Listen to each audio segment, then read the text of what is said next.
Bine v-am regăsit, dragii mei din Zodia Scorpion, oriunde v-ați afla. Bine ați venit tuturor pe canalul meu Tarot Flori de Loto. Eu sunt Nina și ca de obicei mă bucur să v-am alături atât pe dragii mei abonați cum de asemenea și pe toți cei care sunteți poate pentru prima oară aici pe canal. Azi, așa cum am obișnuit, voi face o lectură temporală fără limită de timp, o lectură pe care voi să o puteți urmări oricând doriți sau atunci când apare în viața voastră. Desigur, dragilor, ca de fiecare dată vă readuc aminte, nu trebuie să uitați faptul că voi sunteți cei care vă construiți viitorul, așa că fiind și o lectură super mega generală, vă rog să luați decât acele mesaje care rezonează cu voi, iar restul lăsați-le să zboare în univers, pentru că sigur sunt pentru alte energii care într-o mai mică sau mai mare măsură au o legătură cu Zodia Scorpion.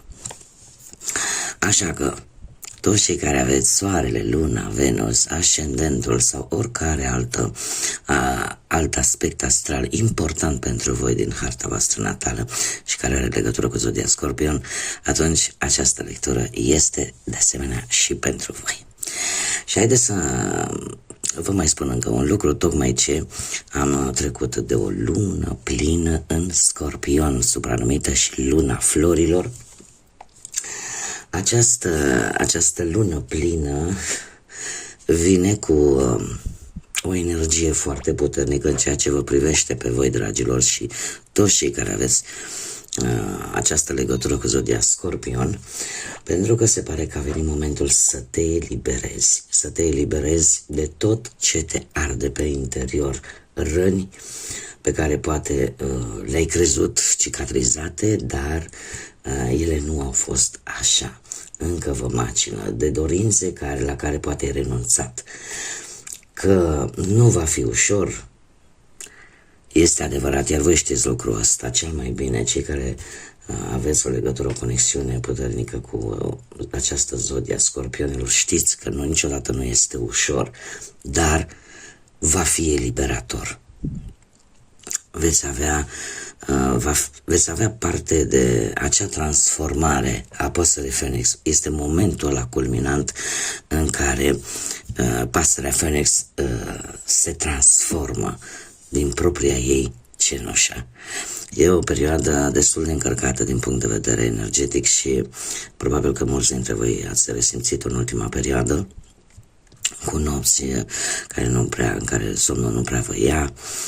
Este momentul să nu mai țineți în voi, să nu mai țineți în voi, se pare, tot ceea ce vă macină, dar să o faceți într-o manieră asertivă, să o faceți într-o manieră diplomată, ca să zic așa. Bun, haideți să vedem și ce ne spun cărțile, ce ne spune acest oracol Panta. Ce vine pentru dragii mei cu legături în Zodia Scorpion în perioada următoare de când urmăriți această lectură.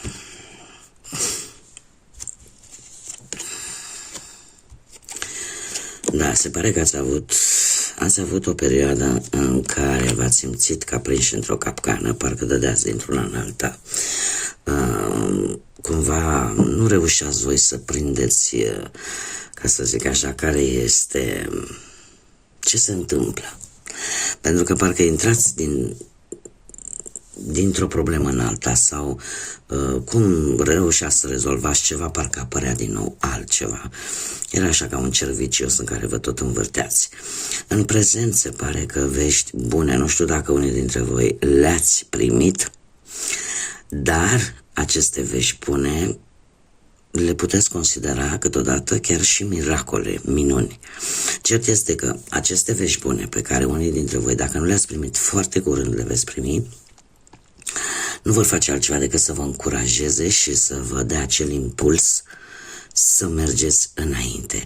Lucrul ăsta vă va ajuta și în următoarea perioadă, pentru că veți fi mult mai planificați și foarte curios, mai ales pentru cei care sunteți, cum să spun eu, sunteți tentați să știți mai multe despre arta asta mistică, cum este tarotul, cum este în general, de citirea minții, da? Veți reuși să faceți niște predicții destul de bune în următoarea perioadă. Și chiar dacă nu o să vă ocupați cu așa ceva, mintea vă va lucra în așa fel încât veți ști dinainte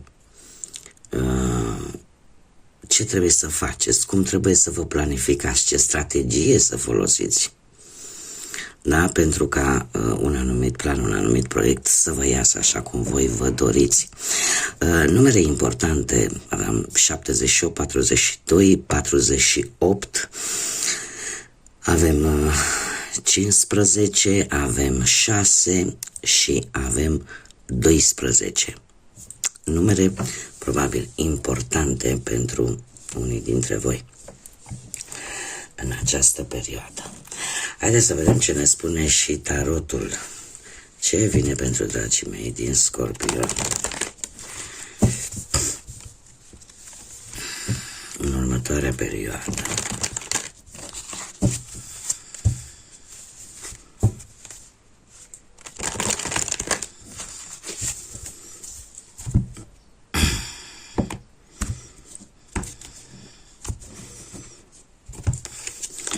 Și avem pe plan profesional. Pe plan profesional, din câte văd aici, da. Pe plan profesional se pare că aveți parte de noi proiecte, de noi începuturi. De curând cu acest as de monede, se pare că ați avut parte de o mișcare destul de promițătoare sau poate o nouă responsabilitate care vi s-a dat la locul de muncă. De asemenea, asul de monede ne vorbește de vești bune și de faptul că unii dintre voi poate chiar ați obținut un job cu activitate total nouă cu care nu ați mai avut de-a face până în acest moment. Prezentul pentru voi, dragilor, vine cu nebunul care ne vorbește de noi începuturi.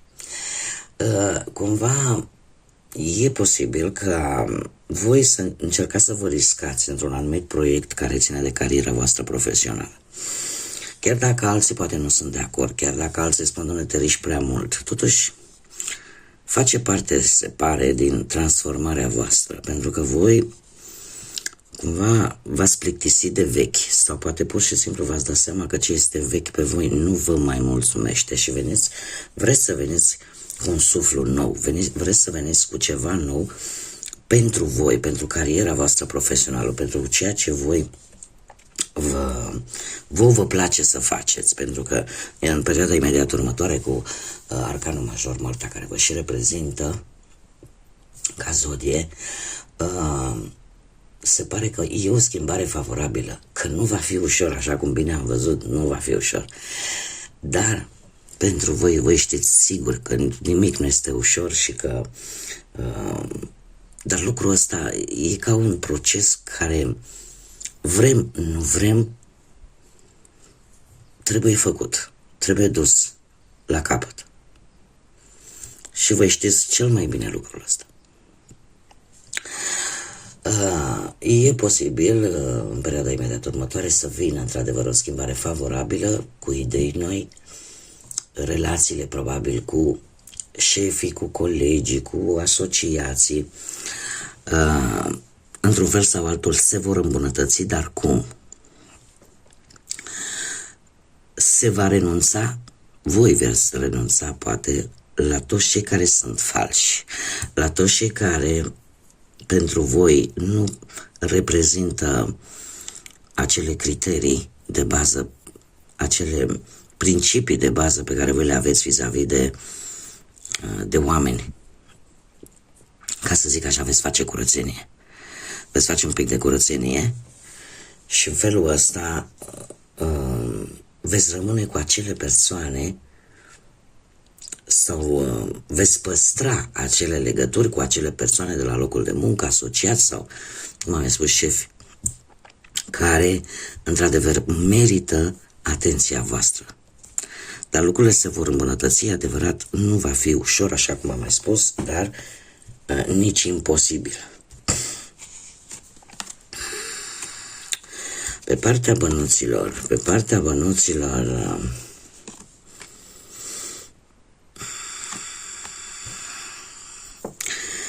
banilor ați avut zile bune, ați avut poate o promisiune, ați avut bănuți. Cumva, unii dintre voi e posibil să fi obținut de curând poate o anumită sumă de bani care părea imposibil de obținut, dar ați reușit să o obțineți. Ce este foarte interesant. Deci banii au fost în trecutul foarte apropiat. În prezent, mi-apare împăratul. În prezent, ori implicarea unei energii de foc în speță berbec. Nu e obligatoriu. Dar e o energie în care este foarte autoritară, posibil să fie vreun tată, vreun bunic, frate mai mare, cineva pe parte paternă, dar este cineva cu autoritate, care cumva apare o implicare în viața asta financiară a voastră pentru unii dintre voi. Nu știu, posibil să fie legată de vreo moștenire, de vreo reușită financiară, de vreun proces legal, dar este o situație care implică această energie. Acum, e posibil ca și voi cumva să împrumutați caracteristicile acestui personaj, să fiți mai autoritari în ceea ce privește banii, să vreți să aveți mai multă stabilitate din punctul ăsta de vedere material, să fiți mult mai disciplinați, pentru că împăratul despre asta ne vorbește, de autoritate, de disciplină, de organizare, de bunăstare. Cumva veți folosi poate mai mult logica, rațiunea, în așa fel încât să aveți rezultate pozitive într-o situație care implică banii. Și totuși, aici este foarte curios, pentru că următoarea perioadă pentru voi, cu acest 10 de spade, îmi spune că vor veni posibil să aveți anumite pierderi. Posibil să aveți anumite pierderi bănești, tocmai din cauza unor persoane în care voi aveați încredere. Trebuie să vă spun că următoarea perioadă pentru voi, dragilor, trebuie să fiți un pic atenți. Unde investiți banii? Nu-i jucați la jocuri de noroc. Mare atenție cu împrumuturile. Adică când luați, când dați, bine ar fi să nu următoarea perioadă de 2-3 săptămâni, dar haideți să vedem și ce... Da. Această perioadă nu va fi o perioadă foarte lungă, dar pentru voi va fi ca o închidere de capitol. De ce? Pentru că în momentul în care ne se întâmplă lucruri mai nasoale, mai urâte, și mai ales la persoanele la care ne așteptăm mai puțin, atunci ceva se luminează acolo. Nu mai fac asta, acum mi-am dat seama cu cine am de-a face. Astea sunt fraze, sunt propoziții care ne circulă prin cap în situații de genul ăsta. Așa se va întâmpla și la voi. Această lipsă de încredere, care, mare atenție, poate să fie legată chiar de acest personaj de foc. Dar nu va fi o perioadă lungă. De ce? Pentru că va aduce cu sine, această întâmplare va aduce cu sine, prin arcanul major, lumea, va aduce cu sine ca dificultățile să înceapă să dispară. De ce? Pentru că te vei lumina. Te vei lumina, vei ști ce să faci și în felul ăsta vine ușor, ușor să instalează stabilitatea. E posibil ca unii dintre voi să aveți un câștig în urma unei vânzări, cumpărări, și care să aibă legătură cu distanța foarte mare. cu distanța, plecând de la străinătate până la distanțe foarte mari, de locul în care voi vă aflați în acest moment. Ce aș mai vrea eu să mai spun? Că se va încheia o situație la nivel financiar pe care voi ați tras de ea, ați cam tras de ea așa, se va încheia într-un final în următoarea perioadă. Așa că, cu mici asperități, partea asta financiară nu este chiar atât de rea pe cât se încearcă să se arate. Haideți să vedem viața sentimentală. Viața sentimentală pentru cei care sunteți într-o pereche, într-o relație. Ați avut o perioadă destul de blocată, aș spune, în relația voastră. Posibil chiar voi să vă fi, mai ales că voi apăreți aici, posibil să vă fi sacrificat foarte mult pentru relația voastră. Să vă fi... Și eu știu lucrul ăsta, că în general scorpionii, mai ales partea feminină, atunci când iubesc, atunci când depun sentimente, o fac din tot sufletul și sunt capabili să facă foarte mari sacrificii pentru persoanele pe care le iubesc. Iar aici avem un exemplu de acest gen în care ați avut o perioadă în care v-ați blocat pe voi, a fost un autoblocaj.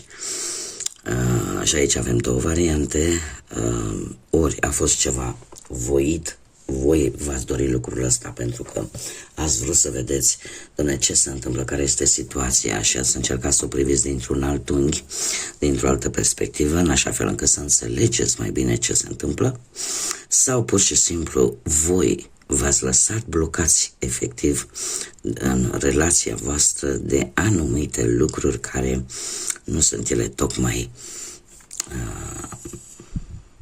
cum să zic eu, benefice pentru voi.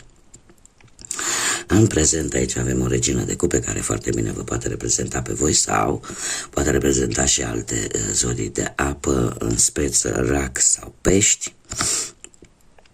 Avem această regină de cupe care se pare că voi sunteți mult mai calmi. Emoțiile voastre sunt mult mai solide, mult mai profunde. Sunteți foarte intuitivi și lucrul ăsta vă poate ajuta să rezolvați anumite probleme de pereche care ar putea să le aveți. Se pare că veți ști, cum să spun, vei avea acea, cum bine am văzut aici cu această carte, de a citi mințile, acea putere de a citi mințile cumva, pentru că ai răspunsul exact acolo unde trebuie, când trebuie. Sunteți mult mai magnetici și e posibil ca unii dintre voi să se gândească să pună anumite limite. Să pună anumite limite în ceea ce privește relația voastră și în felul ăsta e ca o măsură de protecție. Următoarea perioadă pentru voi, dragilor, vine cu acest doi de spade. Un doi de spade care îmi vorbește de asemenea de căutarea acelui echilibru în pereche.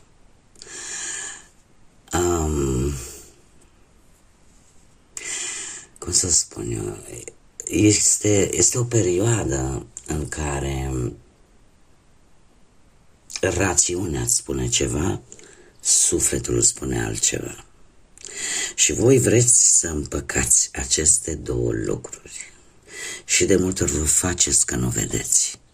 Că există anumite aspecte în relația voastră care nu funcționează sau care nu sunt corecte sau pe care voi le înghițiți.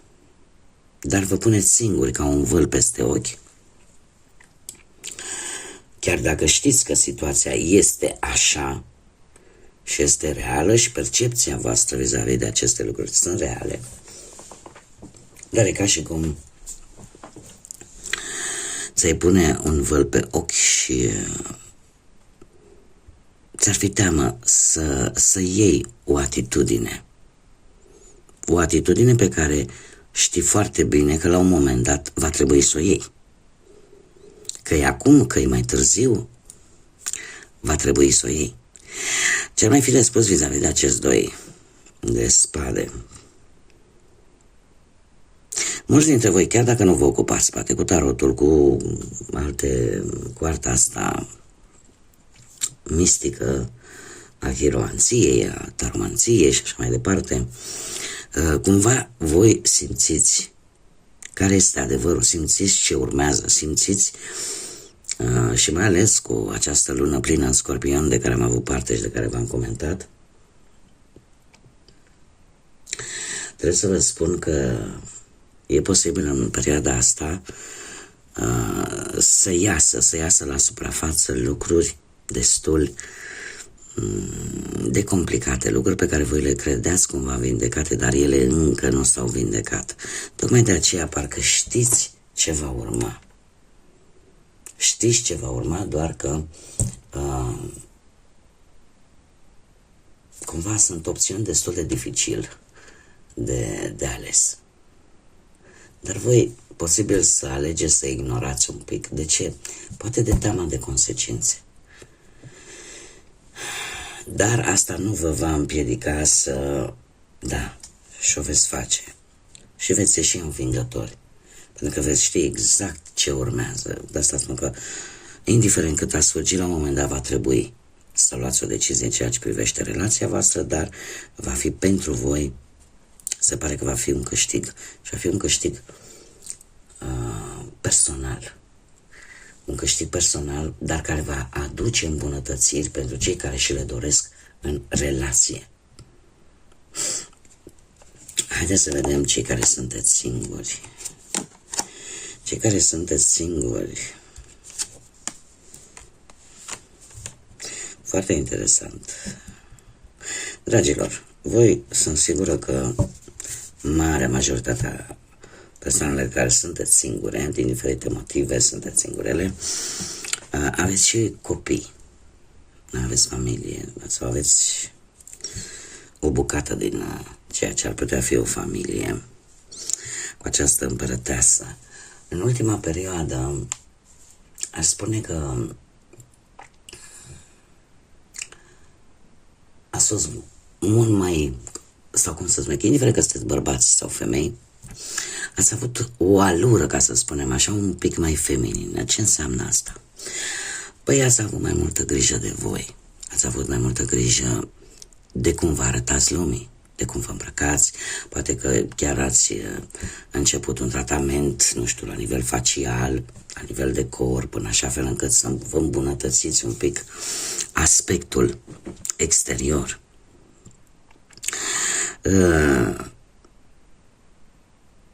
Iar în prezent, de ce ați făcut-o? Pentru că ați avut un impuls.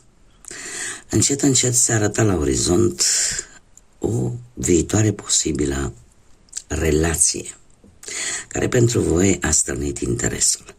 Și avem aici un cavaler de monede, cineva poate dintr-o zodie de pământ, Taur, Fecioară sau Capricorn. Acest cavaler de monede este cineva foarte meticulos, care are foarte multă răbdare cu voi, nu se grăbește pentru că știe că va câștiga, are un comportament destul de responsabil, destul de bun și în speță caută siguranța celor dragi, care pentru voi, mai ales cei care aveți bucăți dintr-o relație, adică aveți copii, duceți în spate bucăți de familie, ca să zic așa. Pentru voi asta este important, acest aspect, ca cineva să fie responsabil, ca cineva să caute, cum căutați și voi, siguranța celor dragi. Este un personaj pe care chiar și în prezent începeți să-l cunoașteți mai bine, probabil. Cumva veți începe să faceți lucruri probabil împreună, sau veți face lucruri care poate până acum nu le făceați. Nu știu, că veți schimba, veți mai merge în aceleași locuri unde mergeați de obicei. sau nu veți mai face lucrurile în același fel. Lucrurile se vor schimba. Ce pot eu să vă spun? Că această energie este foarte, foarte răbdătoare. Cum v-am mai spus, nu... și în general,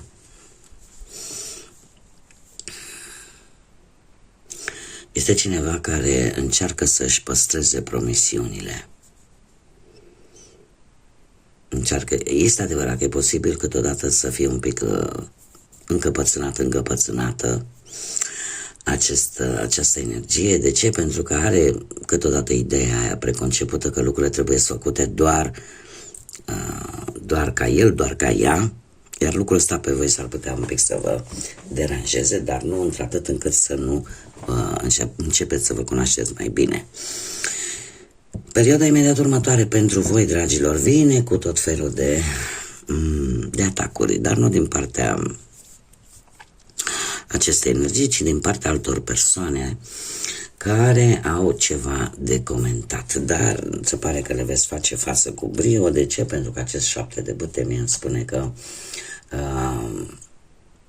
chiar dacă tu te vei simți așa un pic amenințat de cineva care, ce să vezi, vrea ceea ce tu vei obține și nu trebuie să uiți că tu ești într-o poziție, te va lua prin surprindere, este adevărat. Toate aceste lucruri, toate aceste amenințări, toate aceste atacuri te vor lua un pic prin surprindere, dar asta nu înseamnă că nu le vei face față. De ce? Pentru că ești pe o poziție de putere, ești pe o poziție dominantă și sunt șanse mari ca tu să ieși victorios, victorioasă. Trebuie să înțelegi că nu poți mulțumi pe toată lumea și că există invidie și că există gelozie și că există, cum să spun eu, există teamă. Dar asta pe voi nu va face decât să vă facă și mai curajoși și să vă urmăriți scopul. Da, chiar dacă vor fi bârfe, vor fi discuții, vor fi tot felul de lucruri care în primă fază sigur nu o să vă cam placă, dar nu e ceva cu care voi să nu vă puteți descurca. Haideți să vedem ce ne spune și acest oracol lunar, un mesaj pentru dragii mei din Scorpion. Și avem primul pătrar de lună în Scorpion. Relează asta, eliberează-te de toate blocajele. Lasă-le să se ducă, exact ce discutam încă de la începutul acestei lecturi, în care tot ceea ce pe tine te blochează poate de prea multă vreme, este momentul să le dai drumul. Este momentul să vindeci acele răni care trebuie să vindecate și pe care le ții în interiorul tău de foarte multă vreme. Sunteți o zodie foarte puternică și chiar dacă sunteți voi așa misterioși, fascinanți, totuși aveți acea capacitate de a căuta adevărul, de a-l vindeca și de a-l scoate la lumină, chiar dacă e vorba doar de voi. Haideți să vedem ce ne spun zarurile astrologice. Foarte interesant. Avem, dragilor, zodia voastră Scorpion, casa a 12-a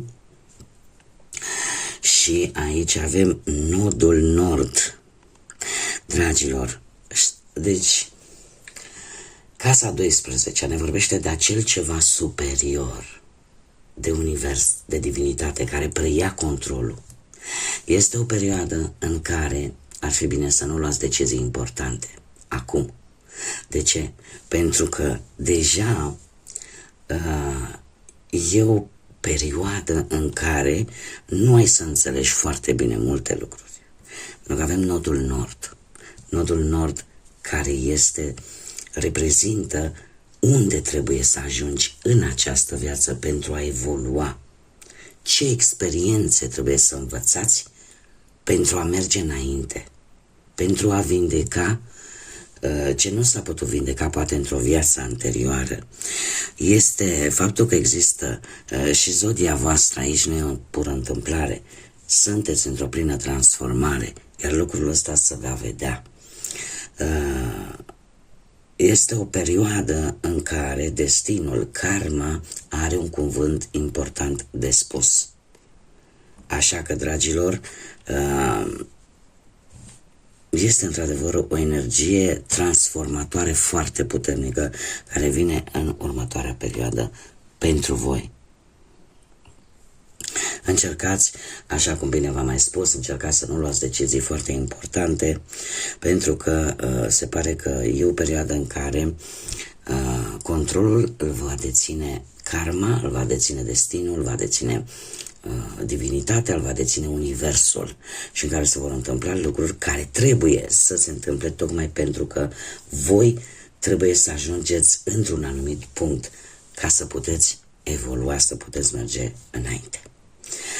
Bun, dragii mei, cam atât am avut pentru voi. Eu mă bucur că v-am avut alături și până data viitoare, când ne vom reîntâlni la o nouă lectură, vă doresc tot binele din lume, să aveți parte de multă energie pozitivă, de tot ceea ce vă doriți și, desigur, să fiți iubiți, dragilor.